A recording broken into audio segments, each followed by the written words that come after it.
Hello, everybody, and I'm sure you guys are tuning in right now and wondering what the hell is Oscar doing. The first 15 seconds of this show is going to be pretty funny, I guess, if that's the way you really want to actually start off an episode. But as you can tell, shit. Let me go ahead and tell you exactly what just happened. Well, for the past 45 minutes, I have been trying to get the audio right. My mixer, unfortunately, did not work or didn't want to work with what I wanted it to do. Hopefully that makes sense to you guys.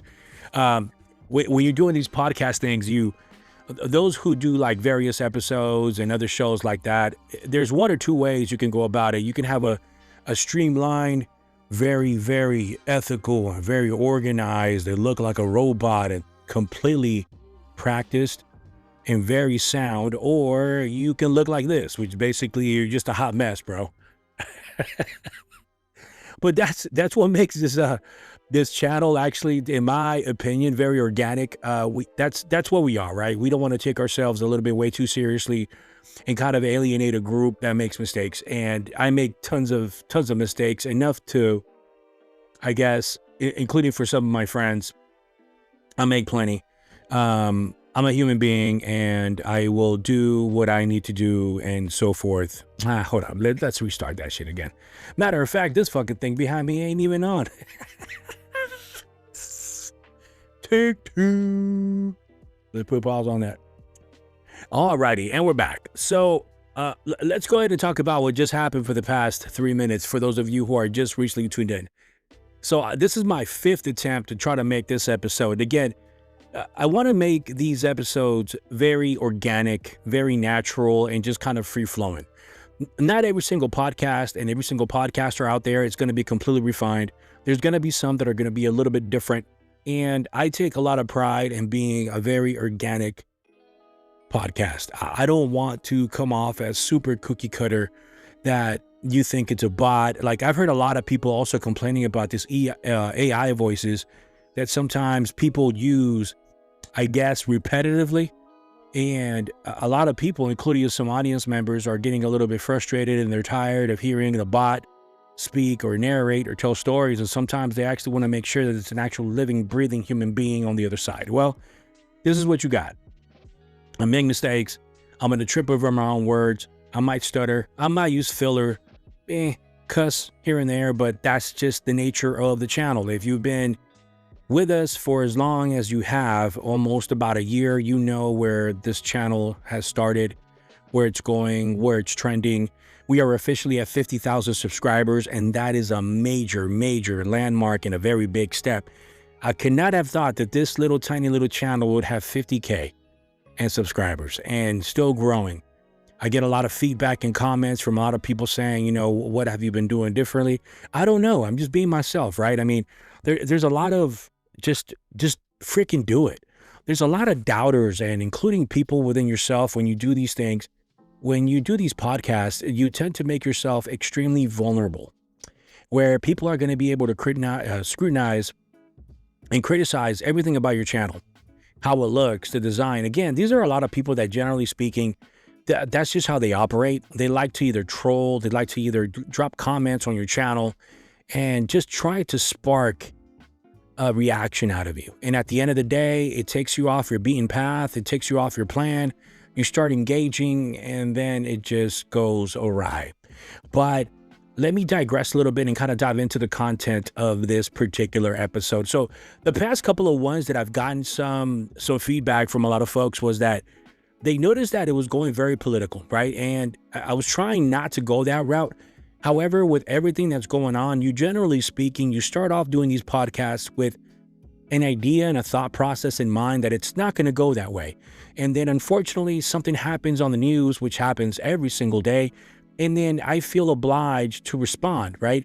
And sometimes some of the acts and actions by certain individuals that I won't mention are so darn egregious and stupid that it would be dumb for me not to speak on them altogether. Now, I understand that my political views might not necessarily resonate with a good chunk of the population, or the United States for that matter. However, I feel that it just needs to be said, right? I mean, we're talking about freedom of speech. I have a voice, you have a voice. We are not always going to agree on every single thing that we are going to be bringing to the table, but the point is that we need to hear each other's point. It just makes for a much more engaging conversation. Do you know how boring it would be if you got into these conversations with everybody, you had something in common, and that was it? It would get to a point where, okay, what do we talk about now? We've already talked about everything in general. And I think that sometimes that is not always good. I personally feel that it is great to welcome a different perspective, a different point of view from one that you yourself are not used to or accustomed to. And this is one of the reasons why I embrace different types of personalities that I engage with. Now, me being a minority, I surprise people how engaged I might be, how outgoing I'm going to be, how big of an extrovert that I am, that sometimes you might not necessarily be ready for me. And even people in my own circle, I've had a few that have actually told me that, up until I show up to an event or a function, it's generally quiet. And I remember my nephew for a few years ago when they were hosting something at their house. And I remember he was in the backyard. And I didn't know I was that uncle. I didn't know that I became that personality to him until he told me this, that basically the second that I walked in through that front door, he knew that I was there. Because immediately everyone turned around and said, "Is that Oscar? Is that Oscar?" Because they could literally hear me from the from the front of the house all the way to the backyard. Now, I'm not loud on purpose. I'm just a very vocal person, and I'm a very passionate speaker. And if I'm happy and outgoing, I like to express it. However, I do have my downside that I'll dive into a little bit on this particular episode, and that is that when I shut down, I shut down. And I don't know if some of you are kind of like that when you give yourself so much and you're expected to be, or you like to be this extrovert so often, that sometimes when you're just in a quiet room and you just want to be quiet, you can kind of become a dark cloud in the room and kind of suck in all the energy. And I have to be very careful with that. And if you are that type of personality type, I recommend that maybe you need to pause a little bit, maybe get out the house, maybe go for a drive, explain to folks that you're just not feeling it today, but don't bring the freaking mood down. And I think that my kids have been very good about expressing that to me, that I am the weather in our household. If I'm a ball of sunshine, I bring sunshine to the house. If I am a rain cloud, I am a rain cloud. If I'm a thunder cloud, I bring a thunder cloud. And if I'm doom and gloom, good Lord, I bring everybody down. So just have that sense of responsibility. But anyways, Oscar, let me take a sip of my coffee real quick. You guys see this, dude? It was like this much. So, I'm telling you, it's been 45 minutes of me trying to figure this out. And this thing was like right here of coffee now. I'm like, so let's see how this goes, dude. Hold on, let me take a sip.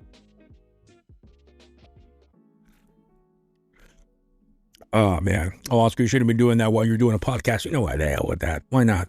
Let's do it. Drink a coffee. Do it. Drink a coffee.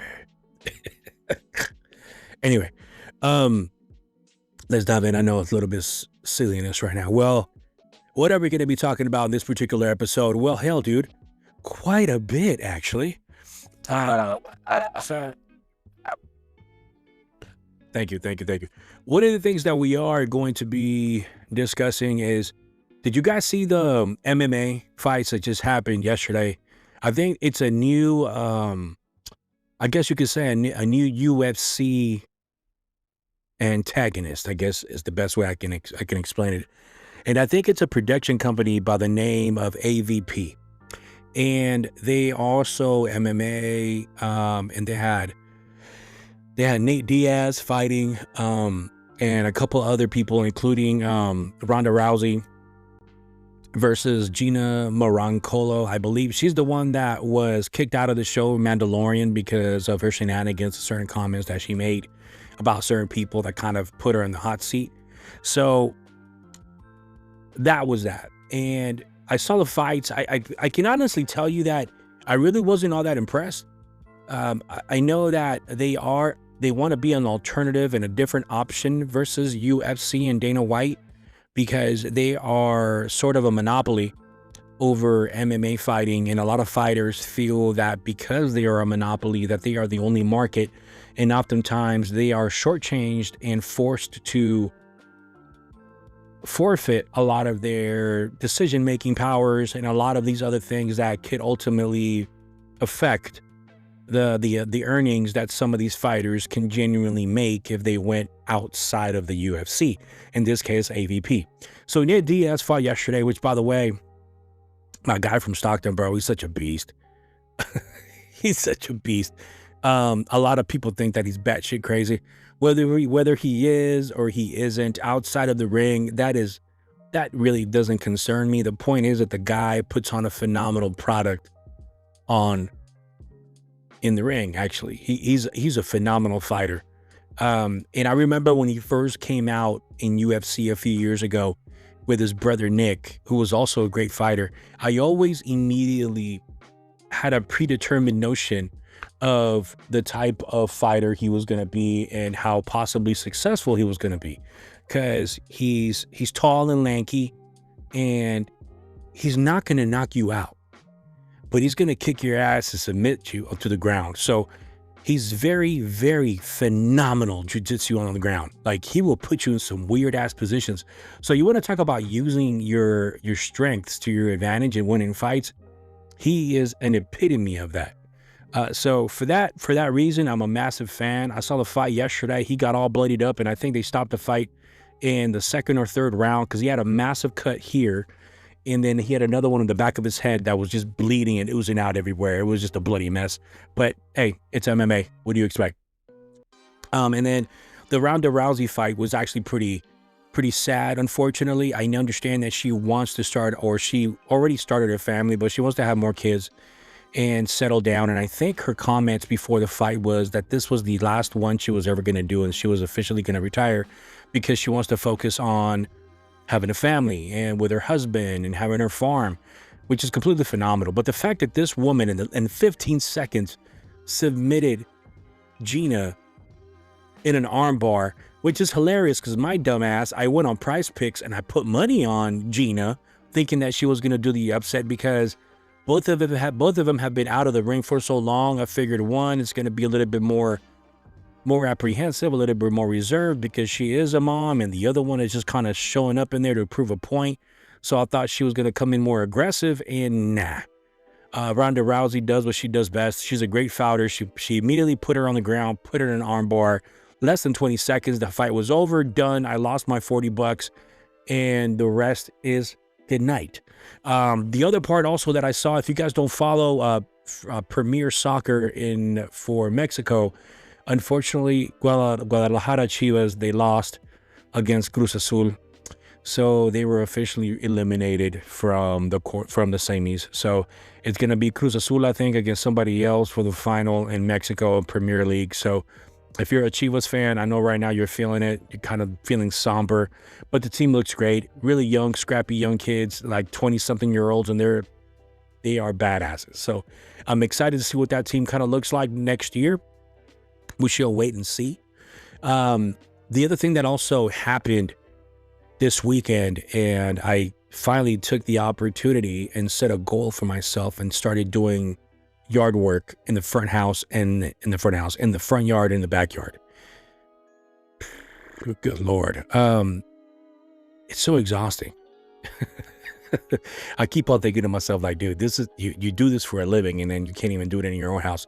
And I don't know if some of you are kind of the same way, that sometimes you do it every day, you do it day to day, you do it for other people, and that when it comes down to doing it in your own home, you're kind of like, I don't want to do it, and then you dismiss it, and then you got weeds everywhere. Your house doesn't look phenomenal. So I embarked on that task, and also finally cleaning our damn garage, which I'm not sure if you guys have also been the same thing, when your garage becomes a catch-all where you kind of go through stuff in there. I don't even, dude, there is so much, 5 or 6 things of one item that I think that it's easier for us to buy rather than actually to go look for stuff. And there is like, there's like four, if my wife hears this, she's probably gonna kick my ass, but there's 4 or 5 different versions of the same socket sets that I have. They're all literally the same brand, same box, all brand new. Um, 3 or 4 types of the same channel, the same channel locks. So I got channel locks for days. I got I got socket sets for days, the same attachments. It's fucking ridiculous. So I'm thinking to myself, like, damn, dude, well, why do I have so many? But I stopped to think, like, shit, dude. I guess it was easier for me to buy the stuff rather than actually go ahead and try to look for it. But that's neither here nor there. So if you guys are doing that and embarking on all that, then so be it. But now, in regards to the episode, hold on one second. I need to get something real quick. Be right back. Alrighty. So in regards to what we are going to be talking about today, we're going to be making I was trying to do this as a 2-parter. This is going to be the first part, and I'm going to try to do the second part tomorrow, just because we're running short on time on this one. I'm going to try to make this one very brief. But we are in Mental Health Month, and some of the topics that I wanted to address, and this channel again might trigger some folks, and some of you might get all pissed off and pissy, and some of you, I might even alienate half of my listeners, but I gotta bring it up. So men's mental health is something extremely important to me. And because and I think I've said this in a few episodes before, I have suffered from depression. I still do from time to time, and it's okay. I have no shame in saying it.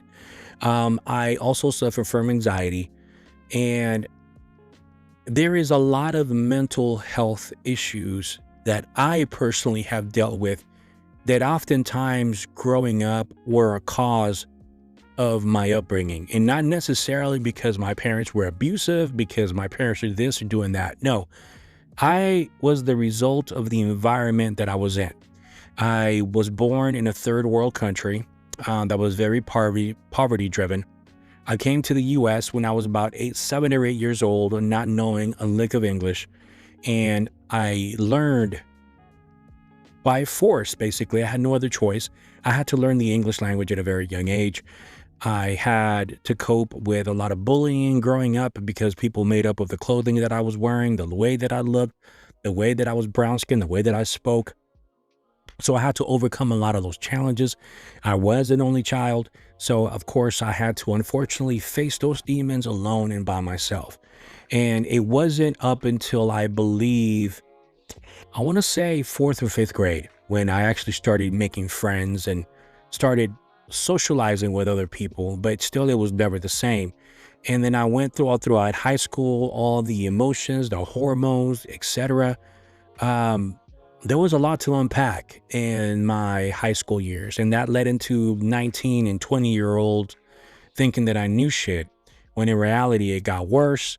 Then unfortunately I started coping incorrectly in the wrong way by, obviously substance abuse and alcohol, etc., which created a very bad version of me growing up, and one that I oftentimes reflect and look back and think that shit, man, I wish things had been different, and I wish I would have stuck to my path the way that it was paved for me. But unfortunately, when you are young and dumb and full of what, you kind of do this mentality in your mind that you're going to do this on your own because nobody else feels or understands how you feel. And I'm not the only person that has done this. I think there's a lot of men in particular, and women, that have gone through depression. And I oftentimes have been guilty of masking my own depression and my own insecurities with a smile or a joke. And I think that that's where this particular episode needs to start. And that is, this is more directed to men in general. And if you are a male, and if you are going through these challenges yourself, it's okay to cry. It's okay to be depressed. It's okay to talk to somebody about the problems that you're having. And oftentimes, because we have been brought up in a society where we are not allowed to cry, not allowed to speak our feelings, and basically Be the provider, be the parent that's actually holding everything together. And that is something that a lot of us really don't do good. I mean, fathers need support too. I mean, fathers need friends they can be honest with, not just friends they can drink with. All right. That's the main thing. We all need friends that we can speak with, joke with, not just friends to talk about sports with, but real friends. Friendships who can hear, nah, I'm not doing good. I'm scared I'm losing my child. I am angry at all the time. I need help. Men need space where they are not laughed at for having emotions. And I think, unfortunately, society, especially in the time that I grew up in, it was not allowed and frowned upon if you showed any sort of vulnerability. And that was a cultural thing for me, and it was difficult for me. So a lot of us used to just kind of repress all those emotions down below. But the thing was, is that whenever alcohol was involved and you were inebriated, your inhibitions kind of came out and went by the wayside, and you were able to kind of vent all those feelings and frustrations out, but they wouldn't come out in the healthiest of ways. Oftentimes, it would come out as anger, me being quick to fight somebody, completely emotional, a bully, being belligerent, being very disrespectful at times to some people because I honestly wanted my space, and that was my way of coping and wanting separation from people from getting too close to me.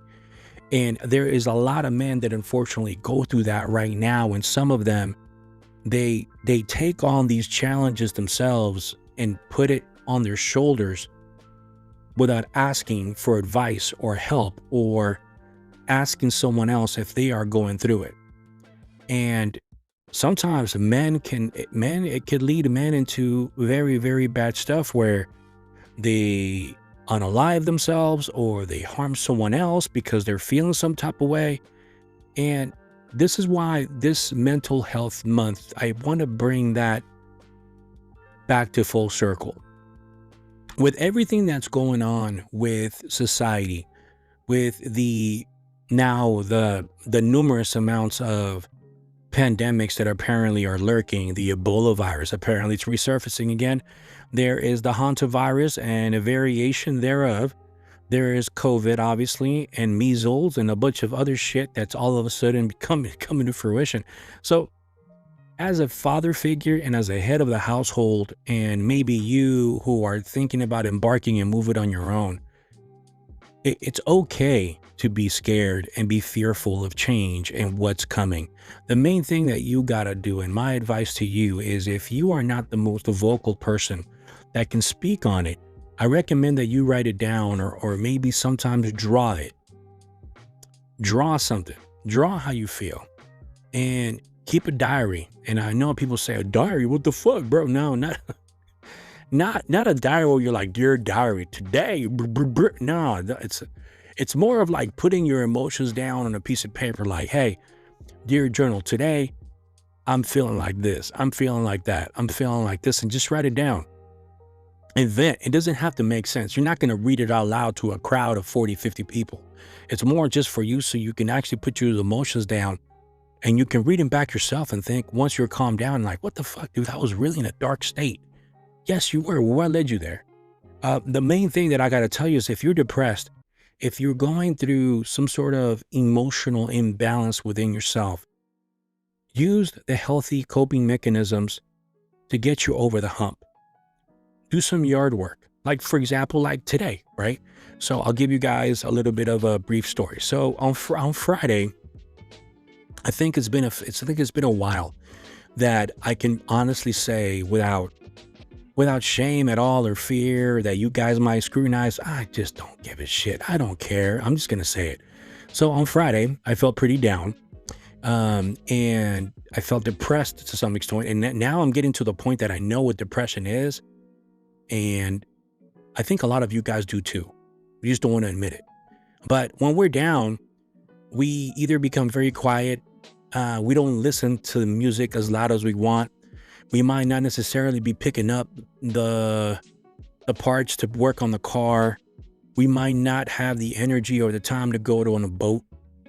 We just want to be in our room, looking at our phones, scrolling up and down through reels. And on Friday, I felt that way. And I made it a point to finally now in my young age, um, to cope with it the right way. As some of you know, also on the channel, I've been sober now, approaching close to about a year. Next month will be a year without any alcohol, or weed or anything at all. Shit, not even cigars. I've been completely just bone dry. And I mean, I don't know how much fucking coffee I can have, but it's I'm able to know and cope now better than I did last year. I think last year when I felt like this, or when I used to feel like this, I wanted to have a nice cold beer or a drink or have a barbecue and just kind of numb myself to my own emotions that I was feeling in my own storm within my own head. And I think that this year was the first time in a long time that I was able to do that. Hold on a second, be right back. And we're back. Sorry about that. So I had a little bit of a technical issue with the phone battery. But like I was saying, I think this year I did a hell of a lot better job of knowing and understanding what my emotion was at that moment in time. I think that before, and a lot of us are guilty of the same thing. I think a lot of us are guilty of knowing and understanding that we are going through some shit. However, we do a really crappy job about speaking it out loud. And we internalize it and try to cope with it our own way, because we are either afraid, unequipped, or incapable of dealing with it and managing it and understanding what to do and what you shouldn't do and what to avoid and what to engage. And last year, when I was coping with it in not the right way because I didn't want to deal with the nonsense, I think it just made things worse for me. And there is only so much numbing that you can do. There's only so much pushing to the side, or it could wait, or I don't want to address that today, that you can do before it starts eating away at you. And I think that on Friday, when I was feeling really down and feeling really depressed and just kind of feeling like crap, I made it a point to do something that I haven't done or don't do often. And that is get my mind off of it. And like, there's a lot of people that cope with their depression by going to the gym and just kind of embarking on their own spiritual journey and just closing their eyes and going on a treadmill for 35 to 40 minutes until they forget what the hell they were upset about. And with me, when I started working on my front yard, because that's how it started, because my front yard had a little bit of a set of its challenges and things that I had ignored. And again, not because I was down, but just because life is in the way, tournaments, soccer, etc. So I made it a point to clean the front yard. And I was so invested and so focused in doing that, that I completely forgot why the hell I was depressed to begin with. But then after everything was said and done, my wife was worried because I was quiet. Again, I had just done the front yard. So I was already beat. And then we made dinner, and then after that, it was Saturday, and I was still in my funk. I was still down in the dumps. So then I looked at the backyard, and I'm like, okay, the front yard did good, and it helped me navigate through my emotions. Let's see how the backyard does, and I did the same thing. And I felt better. And then, again, I felt tired, and then my son wanted to play soccer, and we did. And I completely forgot about why I was mad or upset. So back-to-back days, and today I did the same thing because I wanted to finish my goals of what I wanted to have done, and it worked out. And I'm proud of myself to say that I navigated myself effectively through my emotions. And for men's mental health, for those of us who are head of households and we feel like we cannot show any sort of inkling of emotion or feelings about absolutely anything, you would be surprised how many people in your circle, more often than not, feel the same way that you do. We all have rent to pay. We all have mortgages. We all have bills. and other surprises. We all have pressures and other questions that we have, whether it's our kids or our spouse, because no marriage is perfect. Every marriage takes its own set of challenges. And you always have to think about it yourself that all this shit that you're feeling and you're going through, your partner and your spouse is going through the same exact thing. So if you are internalizing your emotions and your feelings, thinking that nobody can really understand you, and then that's what you're projecting for them as well. And if your partner thinks that you can't talk to them because you just don't want to talk to them, that's not the case. You have to do a better job of understanding what your emotion is and accepting it. And instead of picking up a beer, which a lot of us tend to do, put it down and talk. And if not, it's not just talking, it's actually calling a buddy that you just want to hear their voice, and you might not necessarily be forthright and say, hey dude, I'm calling you because of this reason. It will come out naturally, because guys are just weird like that. Like, I call my compa John, I think a few days, just to tell him about the planning that we have coming up in Washington. And there's been moments where I've heard his voice, and I know and I feel comfortable talking to that individual, and I know that at any point in time I can switch the conversation like that, and I can speak on some of the shit that I'm dealing with, and I know that he will listen. And it's so therapeutic and happy and joyful, and it makes me really proud and happy to have friends like that, that I don't necessarily have to pick up the phone and call him and weep for hours, but I know that if I ever needed to, I can feel comfortable knowing and identifying the friendships that I can do that with. And before, I wasn't able to do that. Before, it was like, shit, I'm just going to go with this person, that's going to drinking buddy, and we're going to get tore up. Okay, we're going to have a good old time, but did you really address the problem and why you were mad and why you were depressed? No, you're just coping with it. You're just burying it, and burying it. And that's not healthy, because it eats away at you each and every single day, the more you ignore it and the more you prolong it. So for men's mental health, I will tell you is do your own internal practice and try to navigate through your friendships, right? And you don't have to say this out loud, but this is a really good exercise. Think of all the people that you have in your life and your closest friends, right? Like right now, without even picking up your phone. If your spouse was not talking to you for whatever reason, who in that group of friends that you have, who would you pick up the phone and be comfortable enough to have those difficult conversations about what you're feeling? Who? I can think of two people in my mind right off the bat that I know that I can pick up the phone and I can talk to them. And I know they'll listen. How many can you pick out? And I'm not talking about like, it could be a female friend too. Okay. Some of us have really good female friends as well, but and it's not your brothers. It cannot be a sibling. It's got to be somebody that generally, whether it's your brother-in-law, father-in-law, whether it's whatever that is, cousin, nephew, whoever that is, think about it. If you are able to do that, I can honestly say that you are comfortable enough in your own skin that you know you can reach out to people. Now, whether you choose or whether you have, that's a whole different conversation.